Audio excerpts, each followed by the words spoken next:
आप सभी को जय मसीह की हिंदी बाइबल स्टडी इस चैनल में आपका स्वागत है। आइए मिलकर हम एक नए विषय की ओर जाएंगे और आज हम भजन संहिता 125 पर मनन करेंगे। ये भजन दाऊद के द्वारा लिखा गया है। इसकी हेडिंग में इस प्रकार लिखा है, परमेश्वर के लोगों की सुरक्षा, और साथ में उसके नीचे लिखा है यात्रा का गीत। जब हम इस प्रकार के हेडिंग को पढ़ते हैं तो हमारे मन में कुछ सवाल उठ सकता है। कौन यात्रा कर रहा है, क्यों यात्रा कर रहे हैं, कौन से जगह से कौन से जगह तक यात्रा हो रही है। इस प्रकार के कुछ सवाल हमारे मन में आ सकता है। तो हम इस भजन के कुछ आयतों को पढ़ने से पहले इस बात को हम लोग क्लियर करेंगे कि इज़राइल के लोगों को परमेश्वर की आराधना करने के लिए साल में 3 बार यरूशलेम जाना पड़ता था। और साल में 3 बार जब इन लोग सफर करते थे तो परमेश्वर के गीतों को गाकर प्रभु की आराधना करते थे। तो उस समय पर गाया हुआ एक भजन है, भजन 125। और यहाँ पर दाऊद अपने लोगों की सुरक्षा के लिए एक भजन गाता है। तो आइए इस बैकग्राउंड को हमारे मन में रखते हुए हम लोग सबसे पहले आयत को हम लोग पढ़ेंगे। यहाँ पर इस प्रकार लिखा है, जो यहोवा पर भरोसा रखते हैं वे सियोन पर्वत के समान है, जो टलता नहीं वरन सदा बना रहता है। यहाँ पर भजनकार दाऊद उन लोगों के बारे में कहता है जिनका भरोसा परमेश्वर पर है। वो लोग किसके समान है? मेरे प्रियो, बहुत सारे लोग कहते हैं कि हम प्रभु पर भरोसा रखते हैं, हमारा विश्वास प्रभु पर है, लेकिन वास्तव में सभी लोगों का भरोसा परमेश्वर पर नहीं है। कुछ ही लोगों का भरोसा परमेश्वर पर है। और उन लोगों के बारे में कहा गया है कि जिनका भरोसा परमेश्वर पर है वो सियोन पर्वत के समान है। तो भरोसा करने वाले लोगों की तुलना किसके साथ किया गया है? सियोन पर्वत के समान। और उसके बारे में लिखा है कि ये सियोन पर्वत कभी टलता नहीं है वरन सदा बना रहता है। जब हम लोग पर्वत को देखते हैं तो पर्वत के सामने इंसान बहुत छोटा है। पर्वत बारिश हो, आंधी हो, तूफान हो, कुछ भी प्राकृतिक विपदा हो तो पर्वत जल्दी टूटता नहीं है। पर्वत बहुत स्ट्रॉन्ग है, बहुत मजबूत है। वो बल को दर्शाता है, वो ताकत को दर्शाता है। तो दाऊद अपने भजन में कहता है कि जो परमेश्वर पर भरोसा रखते हैं वो सियोन पर्वत के समान है। मेरे प्रियो, अब हमें अपने आप से पूछना है, क्या मेरा भरोसा परमेश्वर पर है?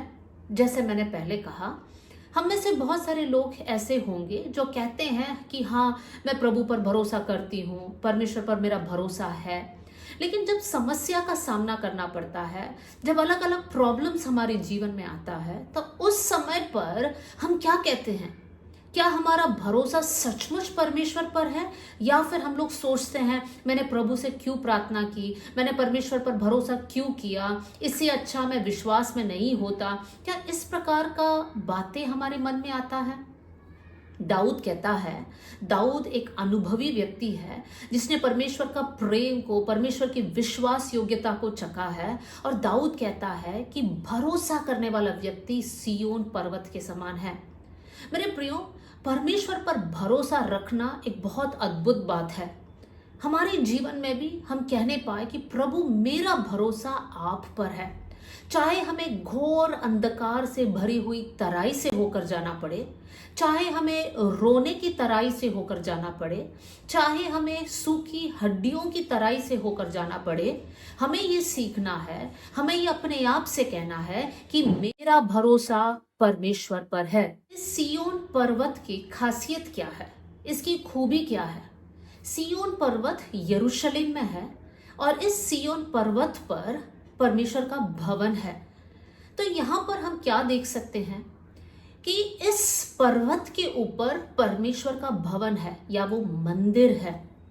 मेरे प्रियो, हम सब जब वचन पढ़ते हैं, वचन में इस प्रकार लिखा है कि हमारा शरीर परमेश्वर का मंदिर है। तो जब हम मंदिर है, हम किस पर खड़े हैं? पहला कुरिन्थियों अध्याय 10 के कुछ आयतों को मैं आपके सामने रखना चाहती हूँ। पहला कुरिन्थियों अध्याय 10 आयत 3 और 4 यहाँ पर इस प्रकार लिखा है, और सब ने एक ही आत्मिक भोजन किया। यहाँ पर इजरायलियों के बारे में कहा गया है।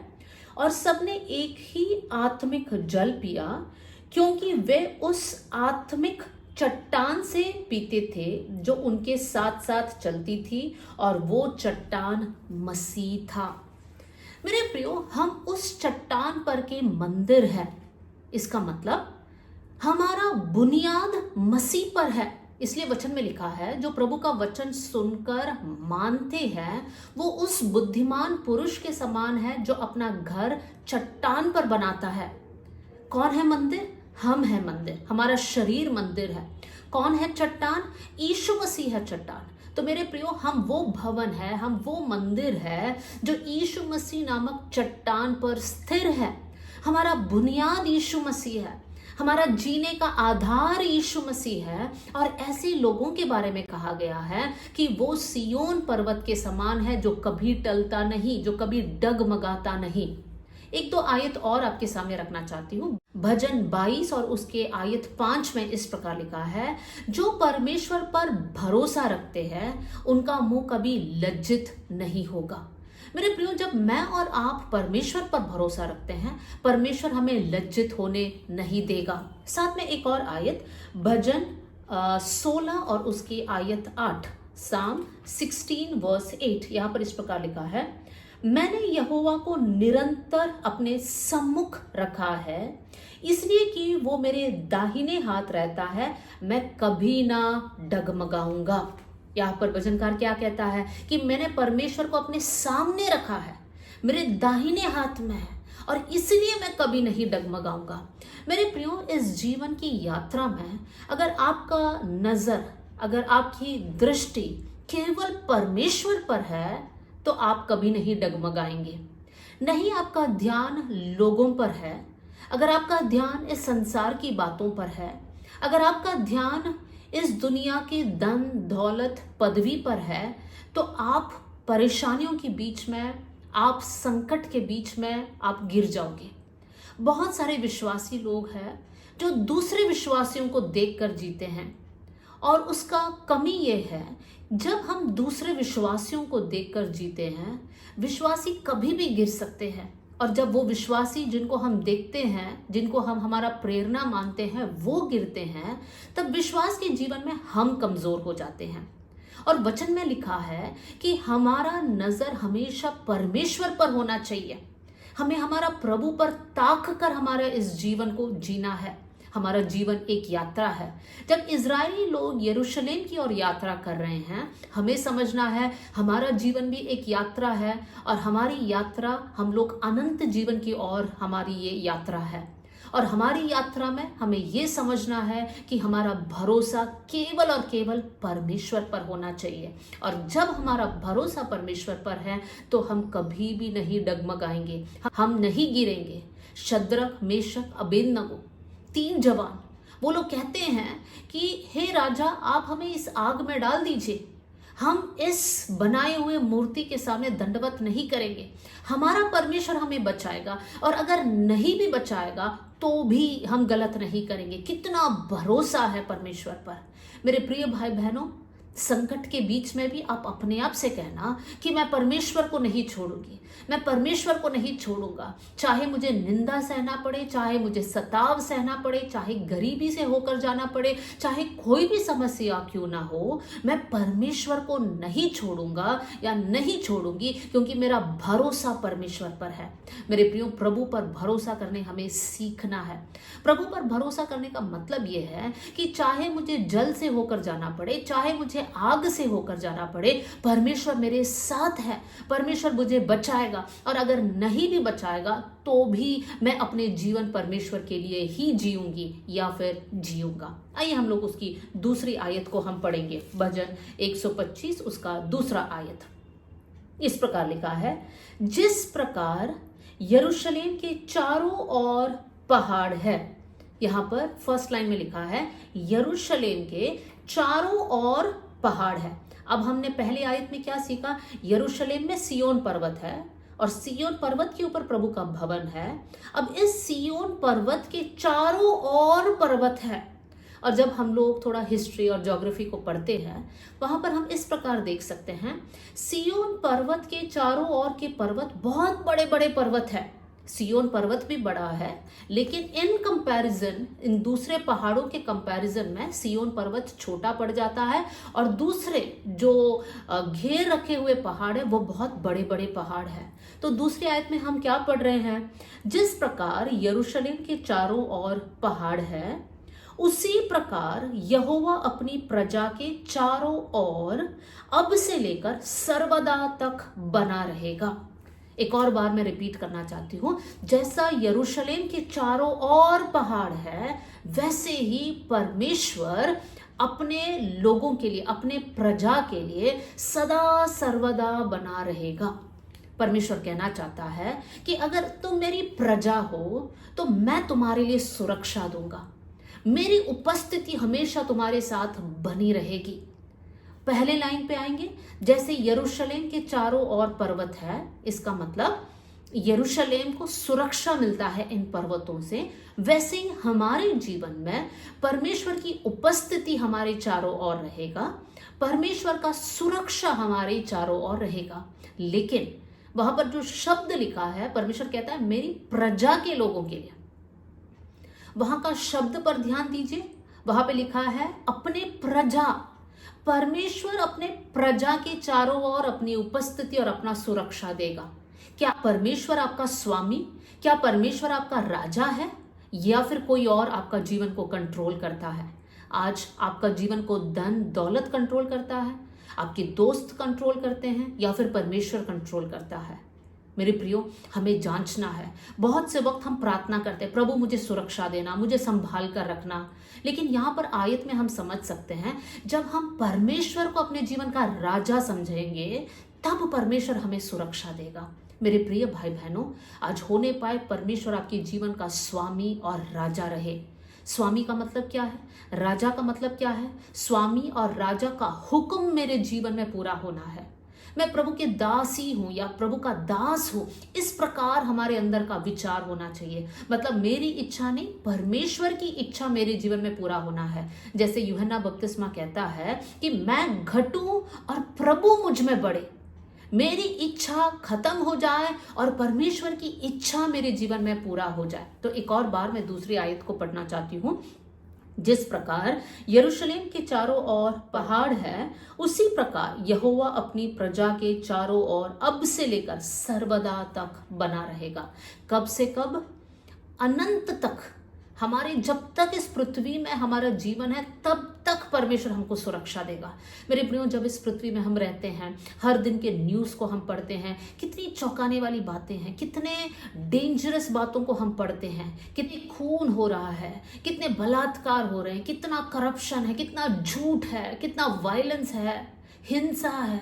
ये सारी बातों को देखकर हमारा मन डर सकता है, लेकिन ये भजन पढ़ते समय आपके अंदर से वो डर निकलने पाए कि मैं परमेश्वर की बेटी हूं या बेटा हूं, परमेश्वर मुझे संभालेगा, परमेश्वर मेरा राजा है। दूसरे राजा की किताब उसका अध्याय 6 और आयत 17 से जब हम पढ़ते हैं, एलीशा का दास एक दिन सुबह जब घर से बाहर निकलता है तो वो एक दृश्य को देखता है। वो देखता है कि अराम देश का सेना ने उनको घेर रखा है। वो बहुत डर जाता है, अपने स्वामी के पास जाता है और स्वामी से इन बातों को कहता है। तो एलीशा जो उसका स्वामी है, वो कहता है, वो प्रार्थना करता है कि प्रभु इसकी आंखों को खोल दे। और जब वो इस प्रकार की प्रार्थना करता है तो परमेश्वर उसकी आंखों को खोल देता, और वो क्या देखता है? वो अराम की सेना तो वहां पर जरूर है, लेकिन वो ये देखता है कि वहां की जितने भी पहाड़ उनके सराउंडिंग्स में है, उन पहाड़ों पर परमेश्वर का सेना है, प्रभु का सेना एलीशा और एलीशा के दास को सुरक्षा देने के लिए वहां पर तैनात है।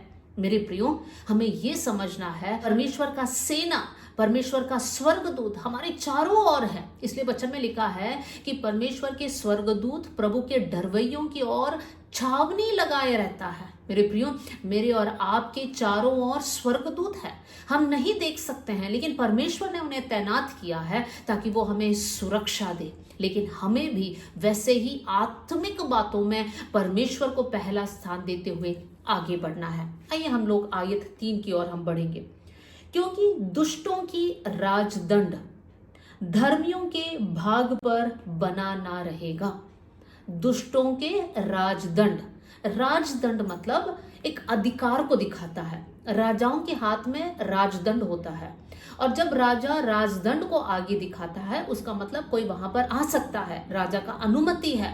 लेकिन यहाँ पर राजा के बारे में नहीं लिखा है, यहाँ पर दुष्टों के बारे में लिखा है। दुष्टों के पास भी अधिकार है। मेरे प्रियो, हमारे जीवन में अगर समझना है, बहुत सारी दुष्ट की शक्ति, शैतानी शक्ति, ये सारी शक्तियां हमारे हमले के लिए तैनात है। लेकिन वचन हमें क्या सिखाता है कि दुष्टों के राजदंड धर्मियों के भाग पर बना ना रहेगा। भाग मतलब क्या है? इंग्लिश बाइबल में इस प्रकार लिखा है लैंड, जमीन। लेकिन हम इसको इस प्रकार समझ सकते हैं कि धर्मियों के आशीष पर दुष्टों के राजदंड कामयाब नहीं होगा। प्रभु ने मुझे और आपको बहुत सारी आशीषों को दिया है, और शैतानी ताकतों का यही चाहत है कि वो हमें नाश करे, हमें गिराए। लेकिन परमेश्वर का वचन हमें हिम्मत देता है कि दुष्टों की राजदंड धर्मियों के भाग पर बना नहीं रहेगा। मेरे प्रिय भाई बहनों, हम में से बहुत सारे लोग आज बहुत कुछ खोकर बैठे हैं। परमेश्वर के आशीषों से हम वंचित होकर बैठे हैं। क्यों? क्योंकि हम प्रभु से पीछे हट गए हैं। परमेश्वर की आशीष मतलब आनंद, शांति, हो सकता है हमारे बच्चे, हमारे धन दौलत, हमारा घर, हमने इन सारी बातों को खो दिया होगा क्योंकि शैतान ने हम पर हमला किया। लेकिन आज हम प्रभु के पास वापस आएंगे, पश्चाताप करेंगे और प्रभु से कहेंगे, प्रभु आपके वचन में ये लिखा है कि दुष्टों का राजदंड धर्मियों पर असर नहीं करता। प्रभु यीशु के नाम से मेरे जीवन में ये पूरा होने पाए। जो कुछ शैतान ने आपके हाथों से लूट कर गया है, वो सारी बातों को आप प्रभु से वापस मांगिए। हो सकता है शैतान ने आपके बच्चों को पीछे खींचा है। एक आयत आपके सामने रखना चाहती हूँ, भजन 127 और वर्स 3। यहाँ पर लिखा है, देखो लड़के, इंग्लिश में लिखा है चिल्ड्रन, मतलब लड़का भी है लड़की भी है, लड़के यहोवा के दिए हुए भाग है। देखिए यहाँ पर जब हम पढ़ते हैं तीसरी आयत में, धर्मियों के भाग पर बना नहीं रहेगा। भाग मतलब प्रभु के सारी आशीषें जिसमें आपके बच्चे भी हैं। शैतान का कोई भी चाल आपके बच्चों पर कामयाब नहीं होगा। लेकिन इन आयतों को, इन वायदों को लेकर आपको प्रार्थना करना है। प्रभु आपने दिए हुए वायदों पर मुझे भरोसा है, मुझे 100% विश्वास है। प्रभु इन वायदों को मैं अपने जीवन में क्लेम करके प्रार्थना करती हूँ। प्रभु मेरे बच्चों पर शैतान का नजर ना पड़े, शैतान का हमला ना हो। प्रभु उनके चारों ओर आपकी उपस्थिति रहे, उनकी आपकी सुरक्षा उनकी चारों ओर रहे। इस प्रकार की प्रार्थना हम हर दिन करने वाले बन जाए। एक और बार, क्योंकि दुष्टों का राजदंड धर्मियों के भाग पर बना ना रहेगा। ऐसा ना हो कि धर्मी अपने हाथ कुटिल कामों की ओर बढ़ाए। वचन में इस प्रकार दाऊद कहता है कि परमेश्वर ऐसे होने नहीं देगा। क्यों? नहीं तो धर्मी लोगों का हाथ कुटिल कामों में चला जाएगा, इसलिए परमेश्वर अपने लोगों को बचा कर रखेगा। तो इस आयत से हम एक और बात समझ सकते हैं कि हमारे हाथों के द्वारा कुटिल काम, बुरे काम, पाप नहीं होना चाहिए। मेरे प्रियो, हमारा हाथ प्रभु के सामने पवित्र रहने पाए, साफ रहने पाए। कैसे हम करेंगे?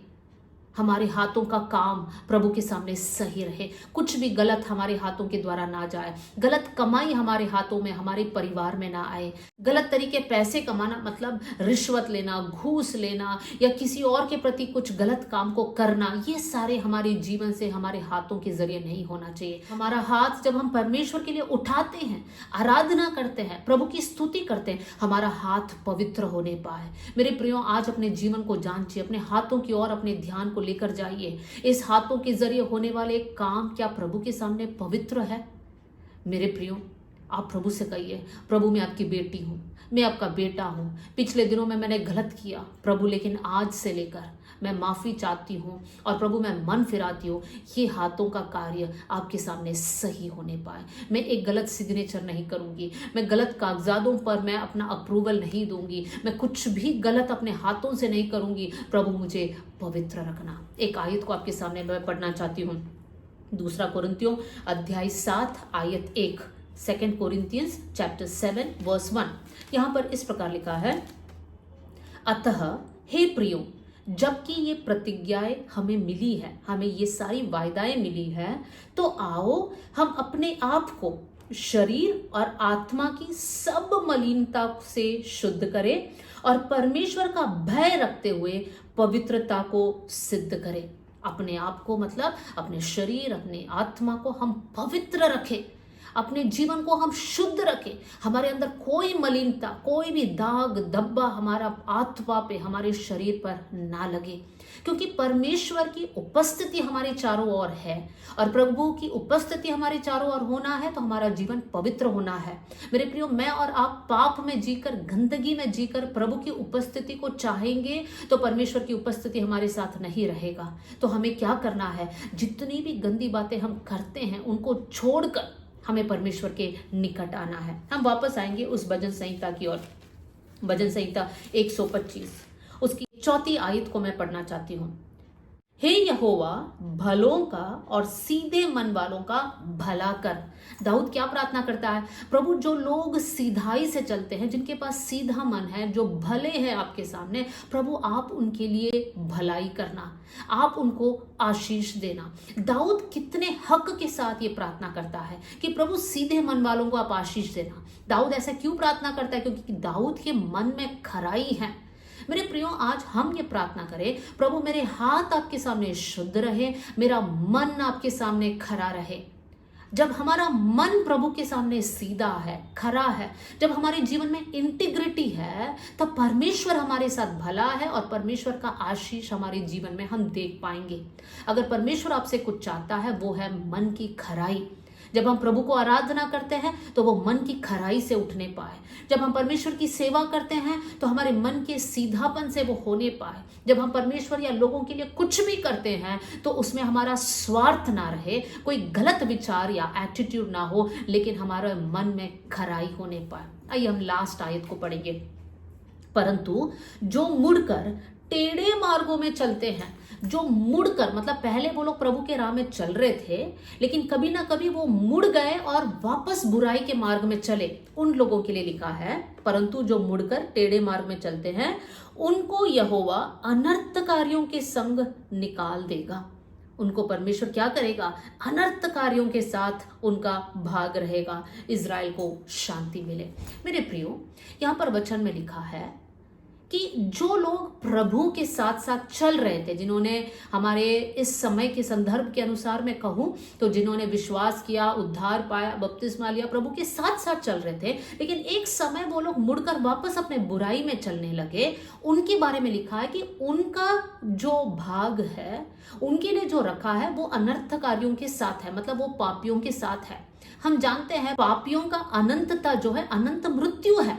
तो जो प्रभु के साथ साथ चलने के बाद एक समय पर मुड़कर पीछे जाते हैं वो लोग स्वर्ग राज्य के वारिस नहीं बन सकते हैं। वो लोग वापस नरक के रास्ते में चल रहे हैं और वो लोग नरक जाएंगे।